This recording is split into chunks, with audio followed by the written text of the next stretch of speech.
What if your best friend stabbed you 23 times? On March 15th, 44 BC, Julius Caesar learned this horrifying truth when his closest companion drove a dagger through his chest. Julius Caesar was no ordinary general. By 44 BC, he had conquered Gaul, defeated Pompey the Great, and become Rome's undisputed master. The Senate voted him dictator for life, granting him absolute power. But with that power came paranoia. Caesar ruled Rome like no man before him, and a group of powerful senators began to fear he would destroy the Republic forever. They watched as Caesar's ambition grew darker, his hunger for dominance never satisfied. These senators, including his own friends, realized something had to be done. Enter Marcus Junius Brutus. Caesar loved Brutus like a son. This brilliant young senator was everything Caesar wanted in an heir: intelligent, noble, ambitious. But Brutus harbored a dangerous secret. His mother had been Caesar's mistress for years, and that shame, combined with his political convictions, made Brutus vulnerable.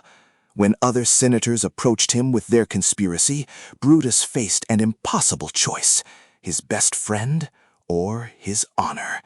They promised him that killing Caesar would save the Republic from tyranny.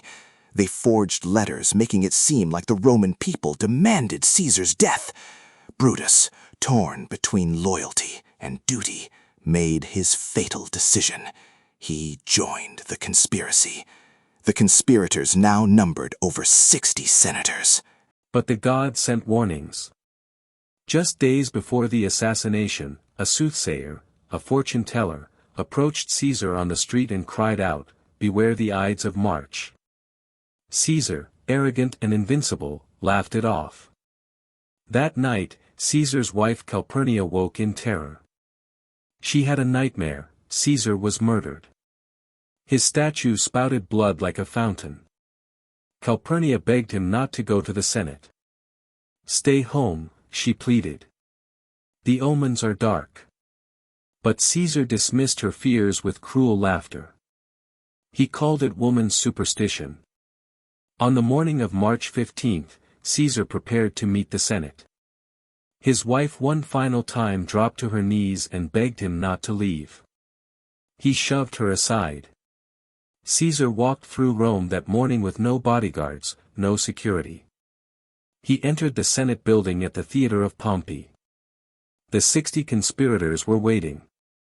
As Caesar took his seat, the first dagger struck. Then another. And another. Caesar tried to fight back, pushing senators away. He saw Cassius. He saw Decimus. But then he saw Brutus approaching with a blade. The man he loved most. The man he had treated as a son. As Brutus thrust his dagger into Caesar's chest, Caesar uttered the words that would echo through history, "Et tu, Brute? You too, Brutus." In those 3 words lay the ultimate betrayal. The conspirators continued stabbing. 23 times Caesar fell to the ground, bleeding out on the marble floor of the Senate. The man who had conquered nations, who had ruled Rome with an iron fist, was murdered by his own friends. The conspirators expected Rome to celebrate. They believed the people would thank them for saving the Republic. Instead, chaos erupted. Mark Antony, Caesar's ally, turned public opinion against them with a single powerful speech. The mob rose up, hunted the assassins through Rome's streets. Within months, civil war tore the Republic apart. Brutus and Cassius fled Rome. They couldn't face what they had done. Months later, hunted and defeated in battle, Brutus fell on the very dagger he had used to stab Caesar. Cassius did the same. The conspirators who killed Caesar to save the Republic ended up destroying it instead.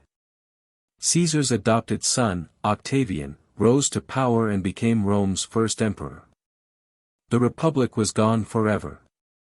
And Brutus's name became synonymous with betrayal itself, a name that would be remembered with horror for over 2,000 years.